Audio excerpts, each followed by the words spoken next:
people, when they see me perform this kind of stuff, they say to me, they say, Jonas, do it again. When people see me do that, they say, Jonas, do it again. Oh, I thank you for asking, sir. That was almost on cue. We'll practice a little bit more. But I'm sorry, I can't. There's a rule of magic. You're not supposed to do the same trick twice for the same audience, because if you do it twice, then everyone's going to know how it's done, right? I'm going to kind of break that rule, though. I'm going to show you kind of what I'm doing. What's your name? Anthony. Anthony, as our introduction said, I'm going to be talking about stacking the deck, and this is how this trick works. You have to stack the deck. I've been stacking. Oh, by the way, I have to get something out of the way. When a magician stacks the deck for a magic show, it's not considered cheating. Maybe in a card game it would be, but when it's used for entertaining purposes, it's not considered cheating. Anthony, what's your name again? Good memory. It's the same name you told me last time. Anthony! I'm going to shuffle through the cards. I'm going to show you this trick, and I'm going to teach all of you how to do this. This is probably the most absurd card trick you're ever going to see, but it's also the easiest card trick you're ever going to learn. Anthony, I'm going to shuffle through the cards. Wherever you say stop, that'll become your card. Stop me up there, you get one of those. Stop me at the bottom, you get one of those. Just say stop as I shuffle the cards. Right there, I'm going to show you your card. Don't forget what it is. I'm going to show everyone else as well, just in case you forget. I was doing this in a school last week. The person didn't even look at their own card. I'm taking matters in my own hand. I'm showing you your card. Don't forget what it is. The cards go back. I don't even need the cards because I think I already know what card Anthony picked. As unbelievable as this may sound, from a different deck of cards, I placed a card inside my wallet.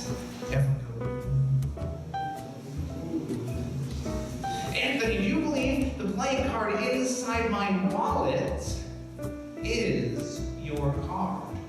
Do you believe? Oh, he says no. He's trying to be all polite, but he's like, nah, I don't believe. Well, considering this is a magic show, the odds are probably more likely to be possible. Anthony, I'm going to show you. Take a good look at this card in a loud, clear voice so everyone can hear yes or no, so everyone can hear in the back. Is your card on that card, yes or no? Yeah. Give him a nice big hand.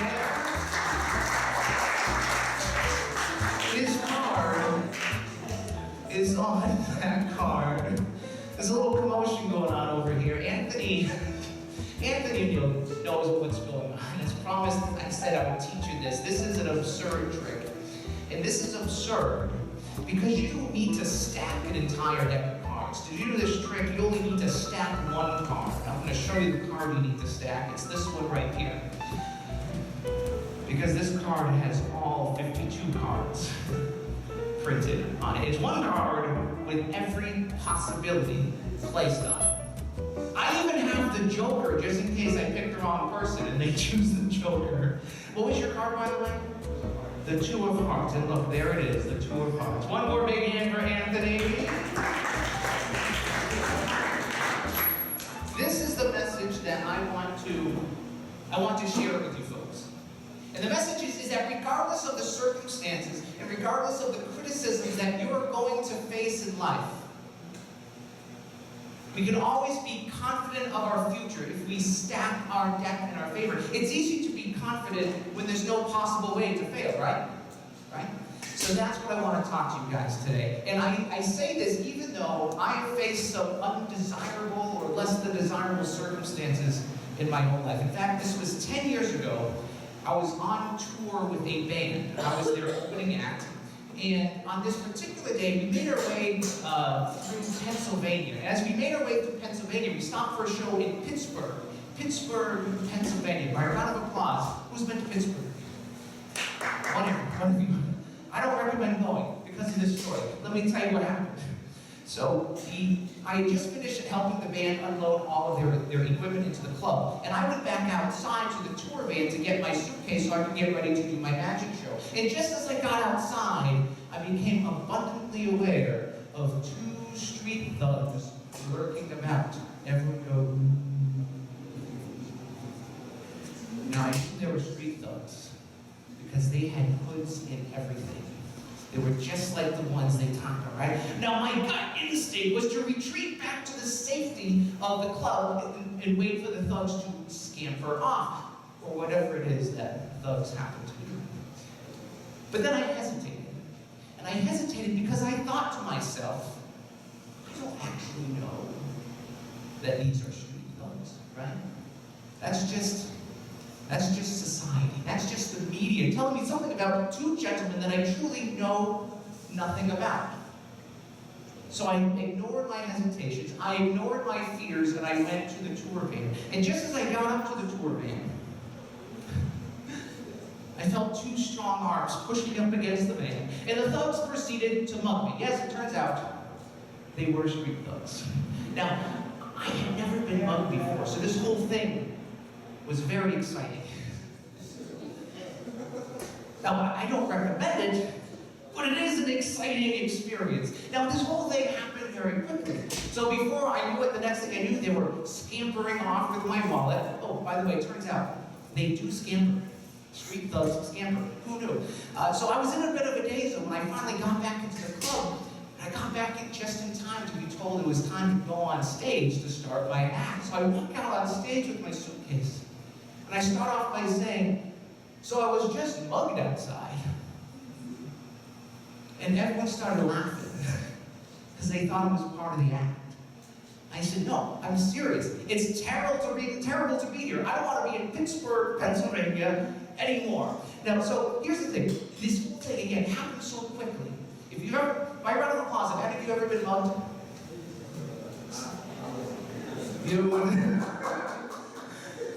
It was a mugging of your personal property while you weren't there. I've had that happen to me too. I don't recommend it, but it happens. It happens very quickly. So it took me a few days to finally process what had happened to me. Right? What's your name? Con. So you understand what I was going through, right, Con? It took me a few days to process what had just happened. You feel violated, right? So what I had to do was I had to find a safe space to talk about my feelings. I had to journal about what was going on. When I finally processed everything that had happened to me, I realized something quite profound. And this is what I want to share with you folks. Is that the muggers were actually rather kind to me. Or as nice as muggers can be. But it was all in their words. Their words were very specific. This is what they said to me after pushing me up against the van. They said, stay cool. Give it up. Did you catch it? Did you catch that? Stay cool. Give it up. In order to stay cool, you have to already be cool.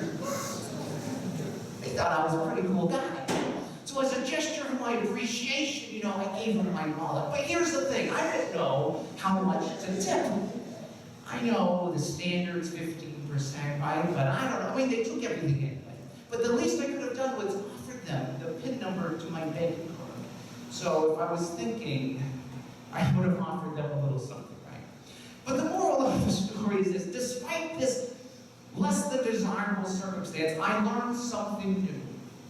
I learned something new from this experience. It is that I now know the true meaning of the name Pittsburgh Steelers.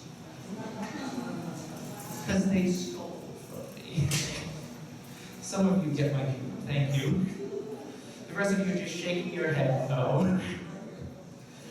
But this is a true story. This is exactly what happened to me. And I tell you this story mostly for the ridiculous pun, but also because it highlights how I've personally chosen to stack my own deck. I used to tell that story as part of another presentation, and one day someone came up to me afterwards and he told me that he really enjoyed the Pittsburgh story. And I always like hearing from people afterwards to hear how my messages and my stories resonated with them. So I asked him what it was that he liked so much. And he told me that had he been in that same situation, he would not have been able to find a way to laugh about it. Now until that moment, I was so thankful that he had taken the time to share with me his comments, because until that moment I hadn't thought about it in that kind of way before. But it's true, you can take two different people and put them into the same situation walk away from the experience feeling bitter. The other person can walk away from the same thing, fascinated by the whole experience. Now this is kind of like the age-old saying, when life gives us lemons, what do? We make lemonade, that's exactly right. We take, I think I brought one with me, yes, we take something sour and we turn it into something sweet, right? I had a friend in high school, his name was Paul, and Paul used to say, well, Paul was a bit of a pessimist, you know? Some people might call Paul a realist, but that's just an optimistic way of talking about pessimism. But he would say, when life gives us lemons, just get a new life. Just cut your losses, it's not worth it. Now just to be clear, I was never much of a realist, so I never listened to Paul. I listened to the advice given by the comedian Stephen Wright, when he says sometimes even when you lose, you actually win.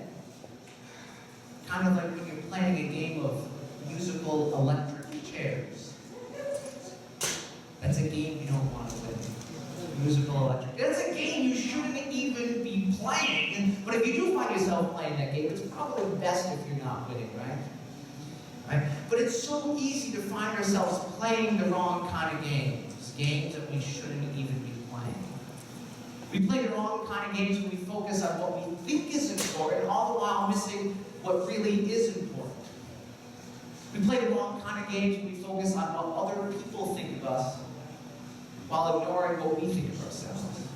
It's when we focus on what we have instead of what we do, and when we focus on what we do instead of who we are.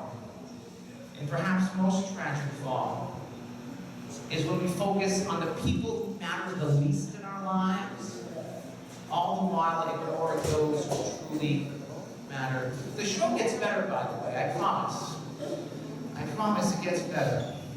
Everyone's a critic. Everyone's a critic. So I would suggest that the people in your life who matter the least are those who are just going to leave you at the first sign of trouble. Because they don't care one way or another whether you win or lose or whether you're happy. Because all they care about is what you can do for them. And the people who matter the most in your life are the ones who will always, always be there for you. Now I'm going to share with you folks a story about a time in my life that I found myself playing a game that I shouldn't have been playing. And this was 10 years ago about. And in a way to sort of clear my head, I decided to go on a bicycle ride. So I did what any logical person would do if they wanted to go on a bicycle ride. You know what I did, right? I gave away all of my possessions. I quit my job, sold my car, hopped on a bicycle, and headed for California. Now just to be clear, Marco, just to be clear, I didn't live anywhere near California. I grew up in Massachusetts. I was living in Massachusetts. So this wasn't just going to be some afternoon bike ride. This was going to be an epic 3,000-mile cross-country. Oh, my water is drinking, much like my life. We get by with a little help from our friends. Thank you, God. Thank you, God. Sometimes we have to screw our lid on a little better, right? Sacrifice all. So what possessed me to do that? To give up everything to go on this journey? Well, I'm going to tell you what it was. Perhaps one day you're going to find yourself in your own similar situation. You're going to have to make your own choice. The thing that made me abandon everything, ultimately, it started with love. And I knew it was love because when I first met Stephanie, oh, this was years ago. When I first met her, I was just 16 years old. And I had never felt that way before. So what else could it be, right? It must be love. And I remember I was a junior in high school when I worked up the courage to tell Stephanie how I felt about her. And I did that by inviting her to go with me to the Winter 74. Now this was a big deal because I was 16, I had never invited anyone to anything before, so just inviting someone, this was a huge deal, and she said yes, my heart.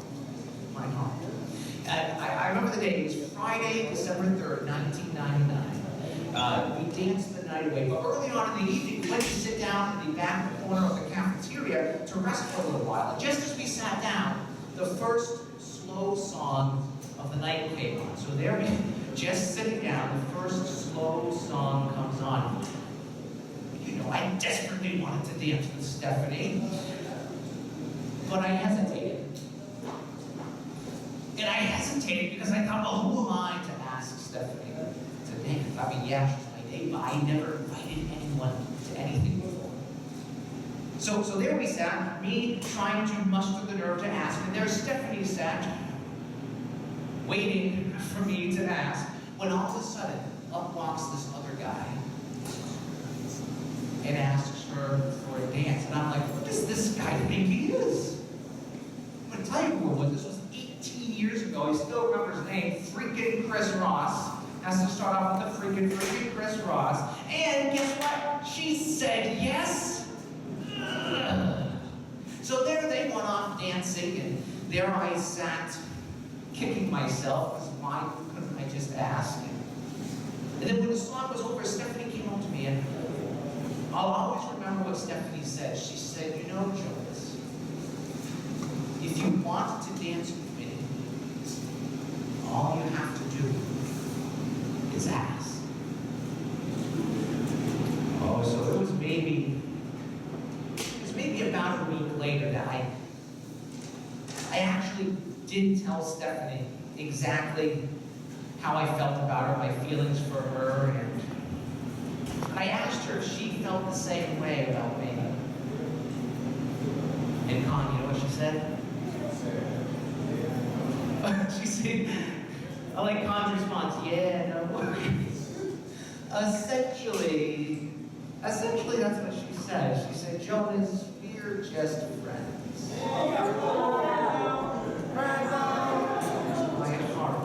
My heart. Now, the friend zone, not so bad to begin, I suppose. But he's like, yes, it is. What's your name? Katie Young. Katie, you understand what I was going through, right? Now, I'm going to pause this story just really quickly because I want to make sure something is clear. This story that I'm sharing with you folks, this is a happy story.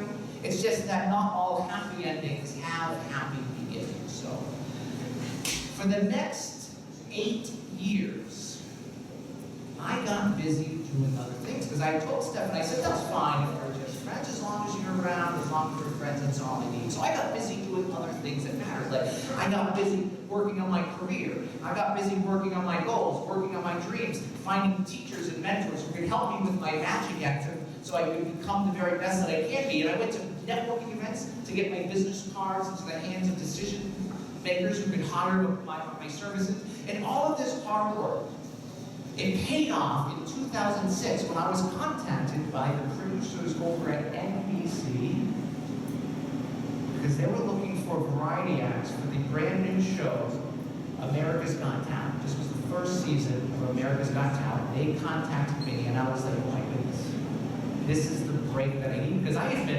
been hustling, working at this local, regional level over in Massachusetts. I knew that getting on a national stage is what I needed so I could hustle and also achieve big. So I picked my best management trick. I hopped on a train, I got to New York City, and I got into this line that wrapped around the block, and I just waited. And I waited. And I waited. I'm a very patient person, very patient. But I never got into that audition. You see, there were too many people there that day, so the producers had to shut down the line and give they did give everyone who were waiting in line passes to go back the next day, but I never went back the next day. And I didn't go back the next day because I had something more important that I had to do.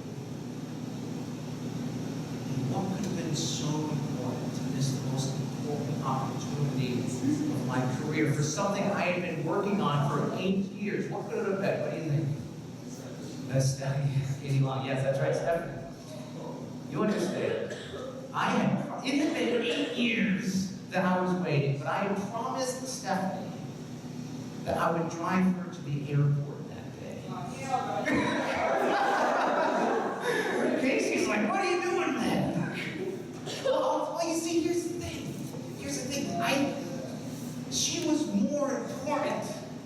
than a magic show. She was more important than some career. And I am so, of course I didn't tell Stephanie that I was missing the most important opportunity of my career. Oh yeah, come. Do I regret doing that? I don't regret doing that. And I don't regret that. I'm going to tell you why. It was the following summer. I was stacking our decks with these types of priorities, with these types of values, valuing certain things and stacking them the right way. I'm so glad that I did that in my own life. Because it was the following summer, the summer of 2007, Stephanie came to me and she told me that she was in love with me too. My heart. This was the happiest moment of my life. Now, clearly, happiest moment up until that point. It's not like happy and then all downhill from there. But it was the happiest moment of my life up until that point. And I was just so happy. See, this is a happy story, right? So that weekend, let's see, we ended up getting engaged to be married. And then we went on our first date as a couple. We did things a little backwards, but that weekend, it was Labor Day weekend, so we went up to Lake Winnipesaukee in Laconia, New Hampshire, this like vacation town, it's a little celebration. She had never been, get this, 26 years old, she had never been on go-karts. What is this? I took her on the go-karts. She had never been to the drive-in movie theater before, so I took her to the drive-in. What else did we do? We went rock wall climbing, we watched fireworks over Lake Winnipesaukee, and that whole weekend we just laughed and we smiled and we danced. We danced a lot because I kept telling her all I had to do was ask, right? So we danced a lot. And then just 2 days after we got back from the most amazing weekend of her lives, very quietly in her sleep, Stephanie died.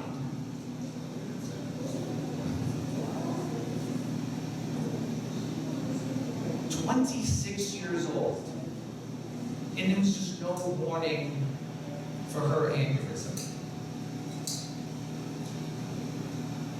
Now I thought I was going to die too, of a broken heart. And when I didn't die, I was just so angry that I was still living that I turned to alcohol to do it for me. Now, at the time, I had never been drunk before. I had never even drank alcohol before because I was just, I always had my plan. I was just always busy, dreams and goals, working hard and magic, all that stuff. But all of a sudden, all those things that mattered no longer mattered. Overnight, I just didn't care about anything. Because all I wanted to do at that point was just not exist. I'll remind you, this is a happy story. It's just that not all happy endings have happy middles. It was about a year later, I found myself one day, I was lying on the side of the road in the middle of the night, and of course I was drunk, I was crying, I was having a bad day, having a bad year. And this guy came up to me, and he sort of checked it in, find someone on the side of the road, not looking good. He asked me how I was doing, and I told him I would be fine. Then I deflected back at him. I was like, well, how are you doing? Let's not talk about you, let's talk about you. And then he told me his story, talking about always trying to get himself and his wife back home. Their car's out of gas. I took the cue. This guy's just looking for money, right? So I said, oh, no, I can help you out with that. So I took out my wallet and I gave him all the money that I had. And when he saw that I had no money left in my wallet, he again asked, hey man, are you going to be okay? Again, he's worried about me. And I said, oh no, I'm going to be fine. And in fact, I wish I could do more. And then I said something that surprised me. I said to him, in fact, I can't do more. And I did something I had never done before. I asked for one of the dollar bills back that I had just given him. And I told him, I said, I'm a magician. I can do miracles. If you want to get to where you want to go, all you have to do is follow through. Ask and believe. And when I opened up the dollar bill, it wasn't a dollar bill anymore. It was $100 bill.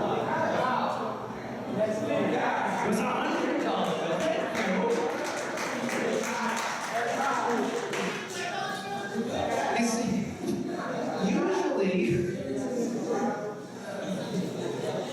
usually when I do this, like I have done the $100 bill trick, before, but never in this context, right? People usually respond just like you do. They're just like, what?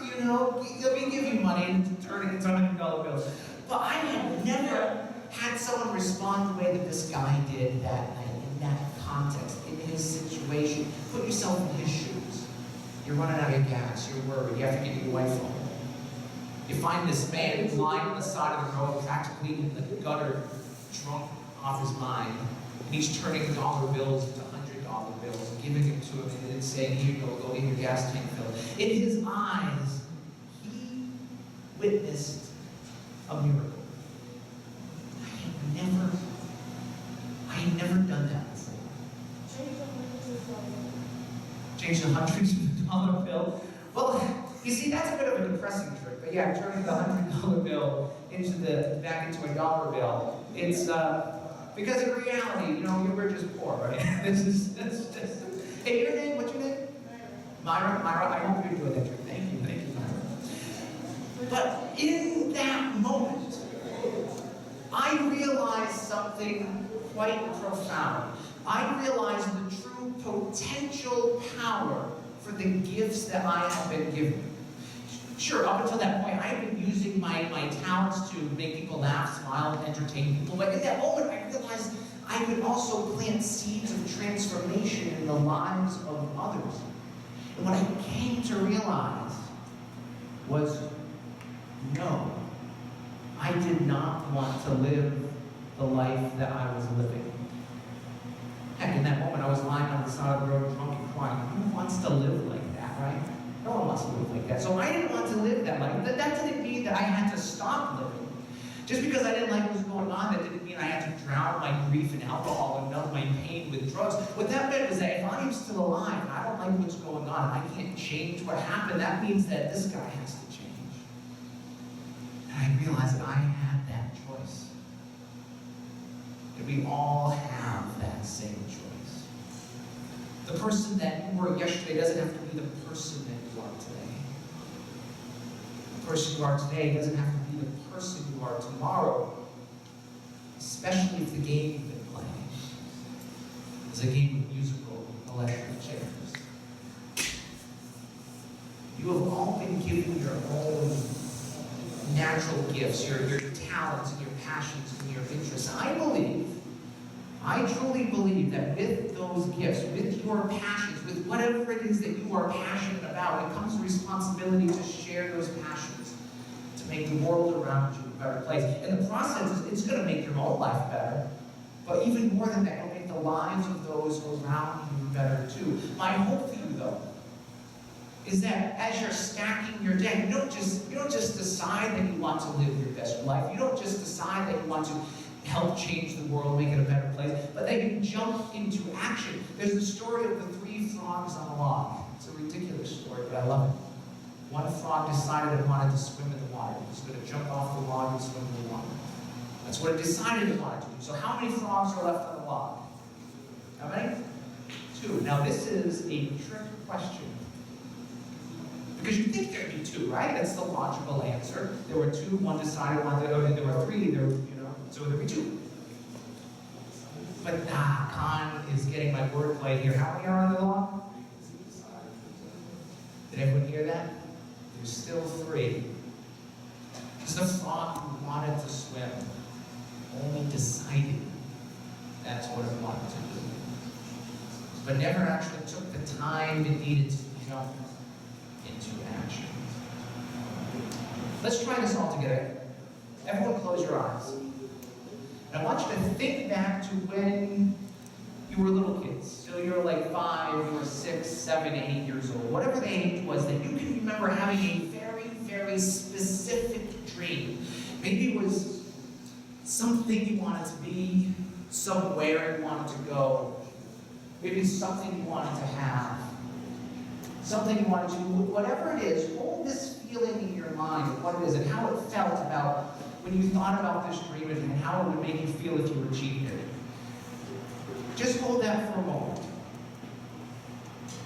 Now I want you to think about your situation now. Maybe it's the past few years.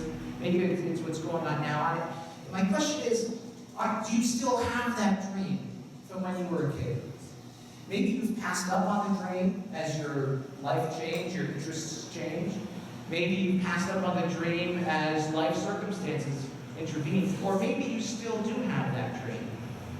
Maybe you're still pursuing it. Whatever the case may be, just hold these thoughts in your mind. Open your eyes. When we are children, we're often told all the things that we can't do.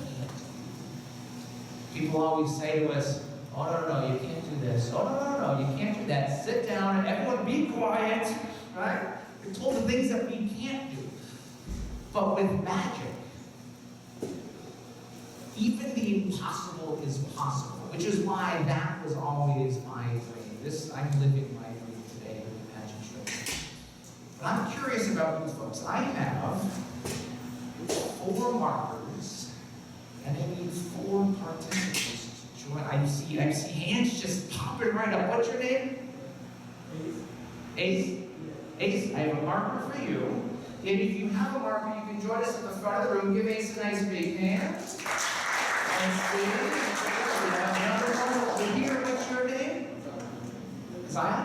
Nice to meet you. Zion, marker for you. You may come right up. Give Zion a nice big hand. We got 2 more right over here. What's your name? Tatiana. Nice to see you, Tatiana. Marker for you. And you may join us. And we have one more willing participant. Your name?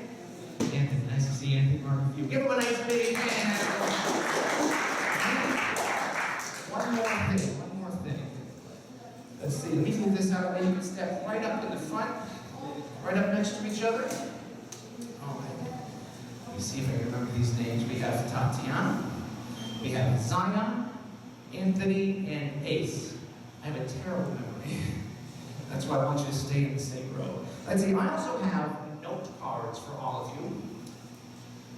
Note cards. Thank you. Oh, thank you, sir. Thank you, sir. I have a note card for you, Tatiana, Zion, Anthony, and Ace. Here's what you're going to do. When my back is turned, you're on the blank side of the note card. You're going to write down what your childhood dream was. In as few words as possible. So like if you were me, you would write magician. If your dream was something else, you're going to write whatever your dream was, all right? In as few words as possible. Don't let me see, don't let anyone else see, don't even let each other see. I want to make sure everyone can play along with this. So I'm going to turn my back now, and you may begin writing your dream. Now here's the idea. Since none of you are going to see what they write down just yet, you get to play along with this as well. My job is to try and figure out what their dream is. So my job will be to take those dreams and match them with their dreamers. Now, I just met them, so you folks, you at least go to the same school, you have a better chance of knowing what their personalities are, maybe your friends, so you know what their dreams are, right? But maybe you don't even know who they are, so this is going to be kind of tough. There's really 3 ways of doing this. The first way is just to ask them, what was your dream? That's the lame way. We're not going to do it. The other way is to sort of compare handwriting. It's not that certain personalities have different types of handwriting, but again, they don't know their personalities, so that's going to be tough too. The third way is to look into their eyes. Because the eyes are the windows to the souls. Did you finish writing? You're going to place all the note cards, pass the note cards all the way down to Ace, and you're going to pass all the markers all the way down to Tatiana. I'm going to look into their eyes, and I'm going to ask them 4 times. I'm going to hold up each dream. I'm going to ask them if it's their dream. Even if it's not their dream, they're going to give me the same answer every 4 times. They're going to say, oh, that is so me. Even if it's not their dream. So they're going to lie to me 3 times and tell the truth once. All right, let's see. Ace, you have the dreams? Give the dreams a little mix. Mix them up, And may I have the first dream, please? Thank you very much. Okay. I'm not quite sure what this, oh, okay, I think I know what this is. Okay, so this is, I presume this is what they, so this is a dream of what this person wanted when they were good, or perhaps still wants. So this is, they wanted a 3-story restaurant. That's what they want, a 3-story restaurant. Now I'm gonna start down over here. Again, you're gonna give me the same answer. You're gonna say, oh, that is so me, even if it's not your dream, all right? Tatiana, is this your dream? She's going off script. She's just like, yeah. I don't know if this is her like trying to lie to me, or this is her just trying to trick me. I don't know yet. All right, over here, Zion, is this your dream? Okay. Very creative answers. Anthony, is this you? It could be. They're giving me all different answers. I don't know if I'm going to be able to do this now. All right, last one. Is this your dream? He just, now those of you in the back can't see this, but he's just sort of like slumped over the chair. He's just like, yeah. It's in the eyes. Now I might be wrong. I'm going to give this to one of the people. If I'm wrong, don't give me any clues, because I might change my mind after looking at some of the other ones. But I think this is yours. Don't give me any clues. I might change my mind. I'm going to give that one to you. Just keep it separate from the rest. May I have another one, please? Let's see. This one. Okay, this is a cool one. Racing cars. Some of you know who it is already? Racing cars. Don't give me any clues. Let's start over here. Tatiana, is this your dream? Yeah. So soft, so sweet. Ace, is this your dream? Oh, Ace, Zion, is this your dream? Sure. All right, is this your dream? just stares me right in the eyes. Yeah. All right. Now I think that one's yours. But I'm going to ask you, is this your dream? He's really going off script. He looks me in the eye with the same look he had the first time. He's just like, no. The only thing different is what you said. That the eyes, though, your eyes keep. This either means you're either telling the truth or you're a ruthless liar. I don't know what's going on.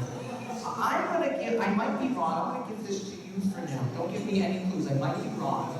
Let's see. We have 2 more. Oh, okay. This is a fun one. A chef. This person wants to be a chef. A chef. Is this your dream? Yeah. It's a little higher pitch that time. Is this your dream? Not saying it at first. I think, is this your dream? Is this your dream? Is it the eyes? Now I think you gave me sort of a verbal clue, just like with the high pitch. I think this is yours. Don't give me any clues. I might be wrong. I think that's yours. Now we only have 1 dream left. One person who doesn't have one. Okay, this person wants to rap.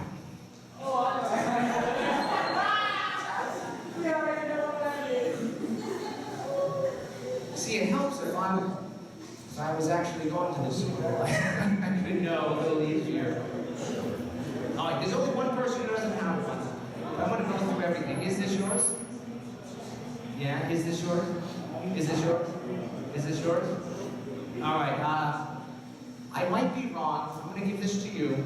Hold up your dreams. I'm going to step back here. Hold up your dreams so I can see who has what. Chef, rap, racing cars, 3-story restaurant. You see, I might be wrong, but I want to switch the 2 in the middle. Again, I might be wrong. I'm just going to give this one to you. I'm going to give this one to you. I think this is right. Here's what's going to happen. In a moment, I'm going to count backward. Oh, is it for me? If it's for me, I'm not here. I'm supposed to be at the conference, so don't tell them I'm here. Thank you. Thank you. My mom's always trying to call me. All right, here's what you're going to do. I'm going to count backwards from 3 to 1. When I get to 1, if you are holding your dream, You're going to place your dreams onto the floor and have a seat. If you are not holding your dream when I get to one, you're going to stay standing and I'll try and see where I went wrong. Are you ready? Yes. Are you ready? Yes. All right. 3, 2, 1.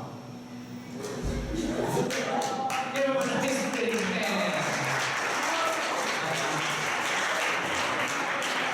Thank you very much. One more big hand for our dreamers.